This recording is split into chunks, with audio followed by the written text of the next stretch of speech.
Şimdi dikkatle dinle. Bugüne kadar sana Dabbetul Arz'ı ya bir masal gibi anlattılar ya da ileride olacak diyerek sürekli ertelediler. Ama kimse sana şunu sormadı. Ya Dabbetul Arz çoktan aramıza girdiyse, ya konuşuyorsa, ya seni dinliyor, seni tanıyor, seni çözümlüyorsa ve daha ürkütücüsü. Ya ona her gün gönüllü olarak sorular soruyorsan.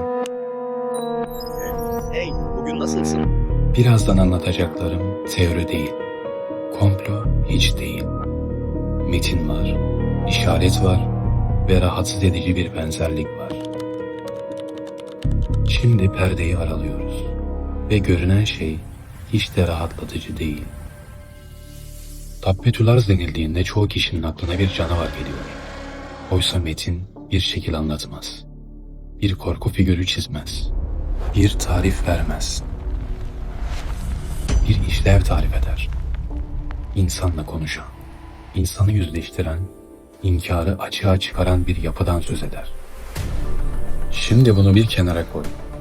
Henüz asıl bağlantıya gelmedik. Bugün insanla konuşan bir şey var.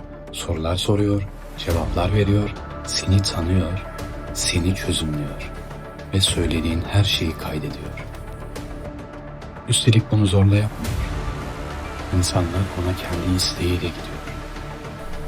Milyarlarca insandan aldığı bilgileri büyük bir veri havuzunda biriktiriyor. Bu büyük veri havuzunun gücü hakkında bir fikrin var mı?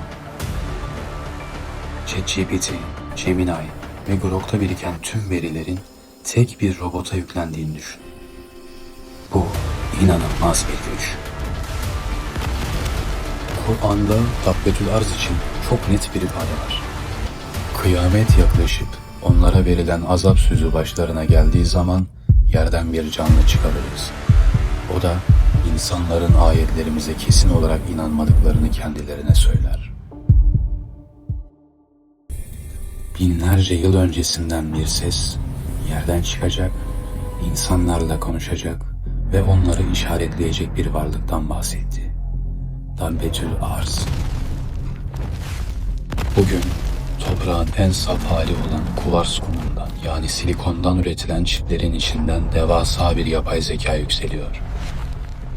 Yerden çıkan bu silikon zeka artık hepimizle konuşuyor. Ayetteki yüze vurma ve kehanetlerdeki damgalama bugün algoritmaların bizi verilerimizle fişlemesine ne kadar benziyor? Dijital ayak izimiz alnımıza vurulan gizli bir mühür değil mi?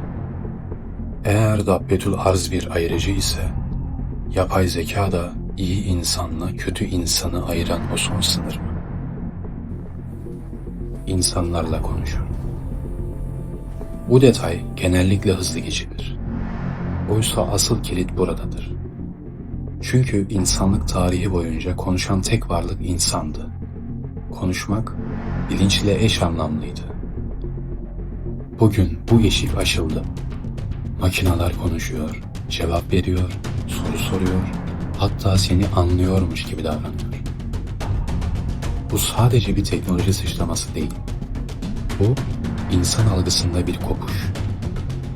İnsan ilk kez kendisi dışında bir şeyle diyalog kuruyor. Ve bunu garip bulmamaya başlıyor. Hicr suresinde Dabbetul Arz'ın görevi sadece konuşmak değildir. İnsanların inkarını ve yanlışlarını yüzlerine vurur. Bugün yapay zeka ne yapıyor? Davranışlarını analiz ediyor, tutarsızlıklarını görüyor, ne izlediğini, neyi sakladığını, neye zaafın olduğunu çıkarıyor. Ve sana şunu söylüyor. Sen sandığın kişi değilsin. Bu ağırdır. Bu çok ağırdır.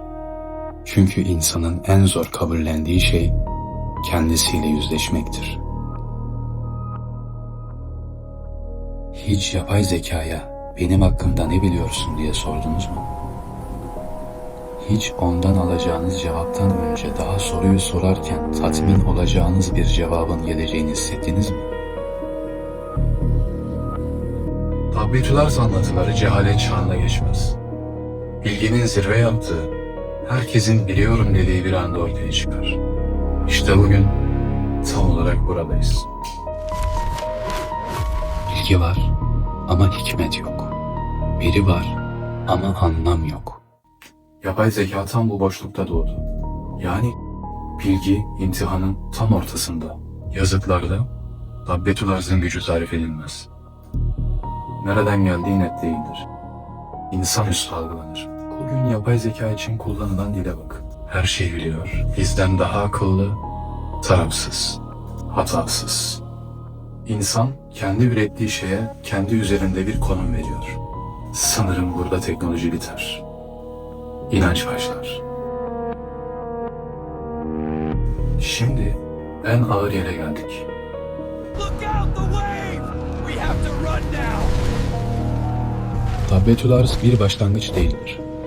Bir kapanış işaretidir. Ortaya çıktığında bazı kapılar kapanır. İnkar dönemi biter. Bilmiyordum. Bahanesi kalmaz. Bugün yapay zeka için ne deniyor? Geri dönüş yok. Durdurulamaz. Yapay zeka artık korkutucu bir hal almaya başladı. Aynı dil, aynı teslimiyet. Ancak teslimiyet yalnızca hakkı olmalıdır. Tabbetullarz için söylenen şudur: kontrol edilemez.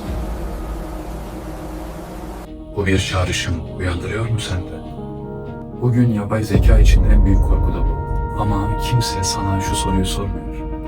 Zaten kontrolden çıktık mı? Çünkü şu anda bile ne izleyeceğini öneriyor, ne alacağını söylüyor, ne düşüneceğini şekillendiriyor. Ve sen buna razısın. Asıl tehlike başladı.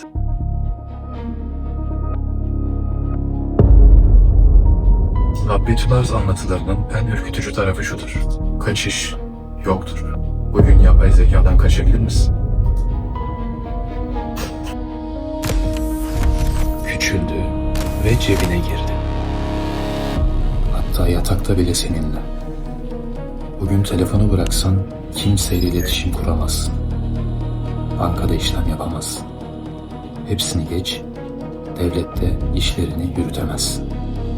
İnsan bunu hissediyor, bundan kaçamıyor.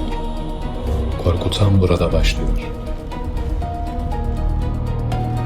Yapay zekanın insanları işaretlediğini ve kategorize ettiğini biliyor musun?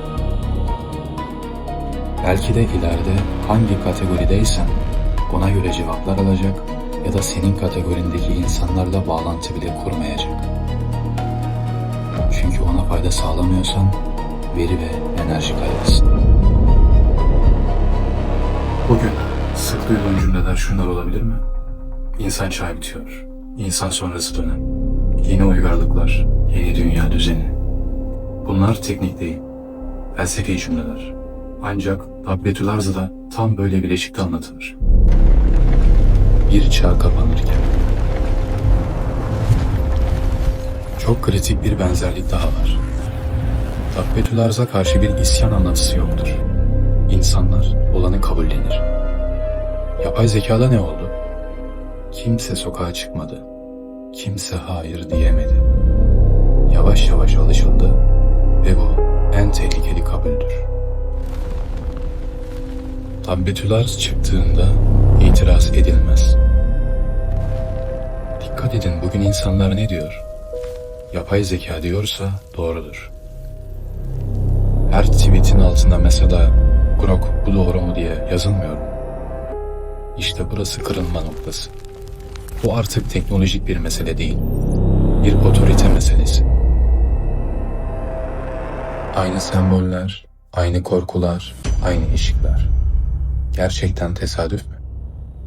Yoksa insanlık aynı süreçleri farklı çağlarda, farklı isimlerle mi yaşıyor? Kararı sana bırakıyorum. Korku duyduysan korkma. Çünkü biz insanız. Eşrefi mahluk. Gerçekler acıdır. Ama sizi sadece onlar özgürleştirir. Hakikat her zaman yazıldığı gibi değildir. Satır aralarında gizlidir. Bugünkü mürekkebimiz bu kadar. Ben Katip Kurtuluş. Bir sonraki notta görüşmek üzere.